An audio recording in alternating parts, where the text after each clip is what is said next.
semua, seperti biasa bersama saya Admin Nol yang akan menemani agan-agan semua sepanjang video ini. Pada kesempatan ini Mimin akan menjelaskan sedikit lagi ya tentang konsol Anbernic RG351P ini, serta memberikan beberapa tes gameplaynya. Untuk agan-agan yang belum melihat video unboxing dari RG351P ini, mohon untuk menonton video sebelumnya terlebih dahulu biar lebih paham tentang konsol yang satu ini. Oke, mari langsung ke konsolnya aja ya. Salah satu info yang lupa Mimin jelaskan di video sebelumnya adalah pada eksternal slotnya. Ya, pada saat kalian pertama membeli RG351P ini, sebenarnya di bagian sini itu ada stiker ya, stiker untuk menutupi bagian eksternal slotnya ya. Ini sudah Mimin buka ya, karena kenapa begitu ya? Karena seperti pada Pauki Q90 kita yang dulu, cenderung SD card bawaan dari perusahaan-perusahaan ini nggak begitu bagus ya, rentan rusak gitu loh.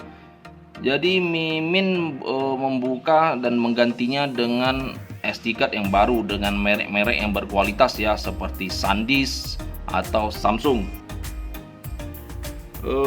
Mimin mohon juga ya untuk kalian yang baru saja membeli RG351P ini untuk segera mengganti dan backup SD card kalian ke PC atau laptop, supaya kalau misalnya SD cardnya rusak, kalian bisa dengan gampang backup sistemnya ya, backup sistemnya ke SD card yang baru.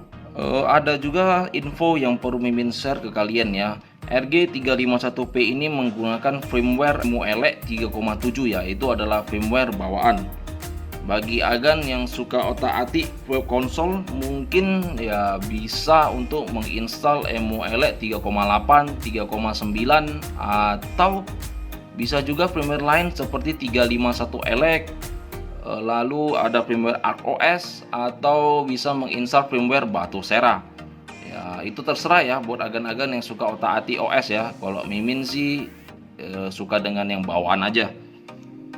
Ya, kelebihan kalian menginstal firmware baru adalah mungkin kalian akan merasakan peningkatan-peningkatan performa ya dari 351P ini. Ya, tergantung dari jenis firmware yang akan diinstal sih. Tapi mohon untuk segera backup data dulu sebelum agan menginstal firmware baru. RG351P ini mempunyai fungsi R3 dan L3 ya, yang bisa ditekan langsung dari analognya bersamaan begitu.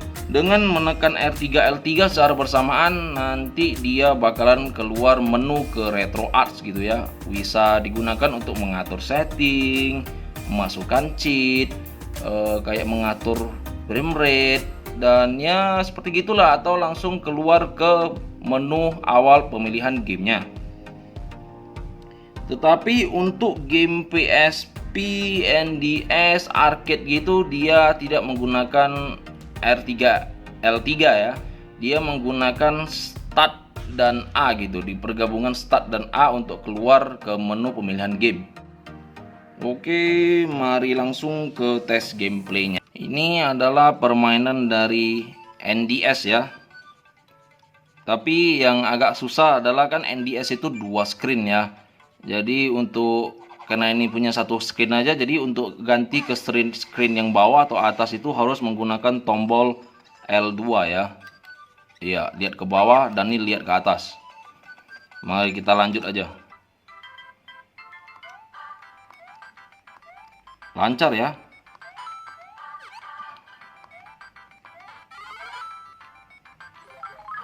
Mario Bros NDS lancar betul.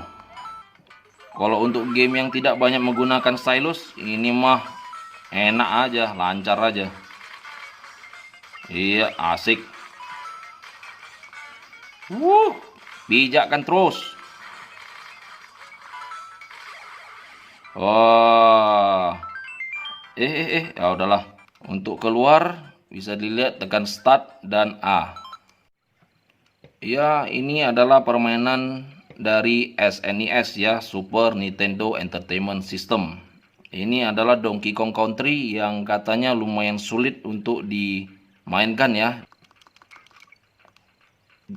Donkey Kong Country kayaknya cuma mutar-mutar aja gamenya ya, tapi bisa dilihat ini lancar kali ya, seperti tanpa isu, lancar betul.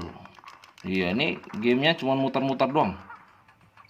Iya, iya, oke, badak bro, badak. Ya, seperti itulah ya permainan Donkey Kong Country ya. Berarti SNES itu lancar sekali. Mantap. Untuk pilihan keluar hanya perlu menekan L3 dan R3-nya ya. Dia akan ke bagian Retro Arts, tekan B.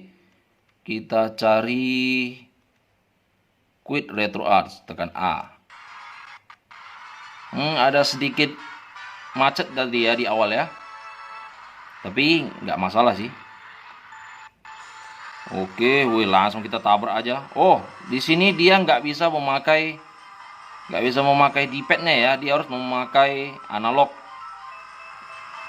Ya, untuk keluar skill dia menggunakan tombol R2 ya. Yang mana nih? Salah. Iya, R2.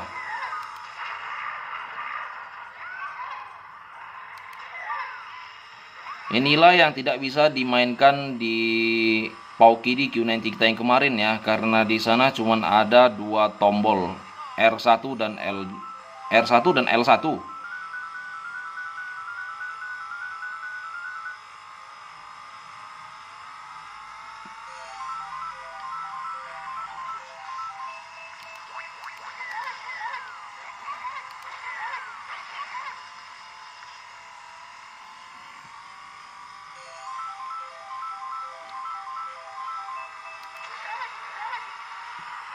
Jadi intinya adalah untuk permainan dari Nintendo 64 itu lancar jaya. Yuk kita skip saja ke game yang berikutnya. Ini kita ke gameplay Crazy Taxi ya, dari Dreamcast.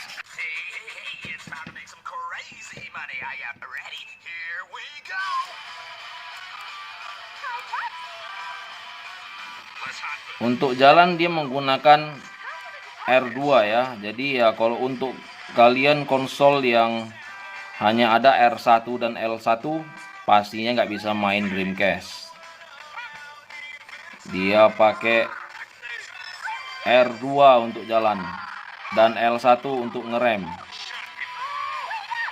Tapi ya ini supaya nunjukin aja kalau Dreamcast pun sangat lancar.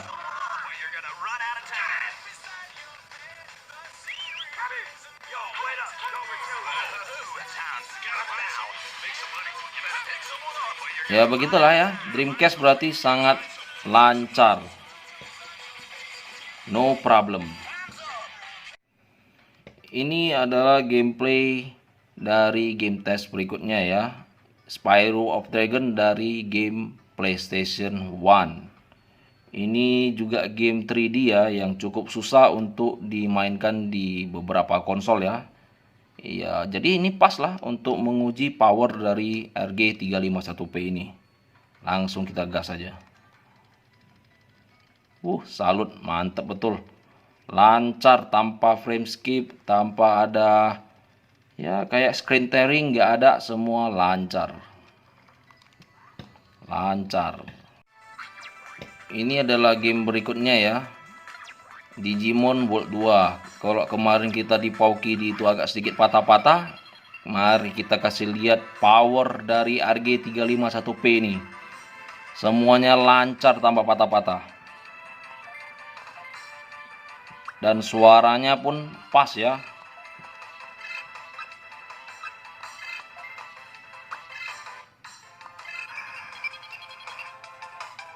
Bisa dilihat suaranya pun mantap. Dan tanpa patah-patah ya, kayak Paukidi kita kemarin. Nggak ada frame skip ini.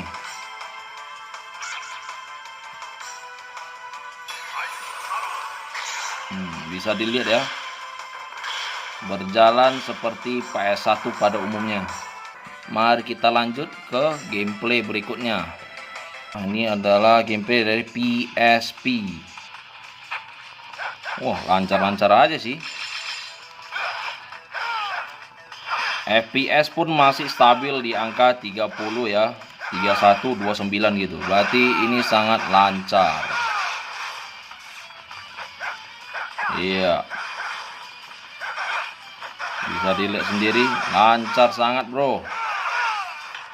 Mimin tidak begitu banyak game PSP ya, jadi mungkin hanya ini yang bisa Mimin kasih contoh. Tapi untuk game sekelas God of War mungkin masih susah ya untuk diemulasikan. Ya karena game God of War itu memang agak berat banget grafiknya.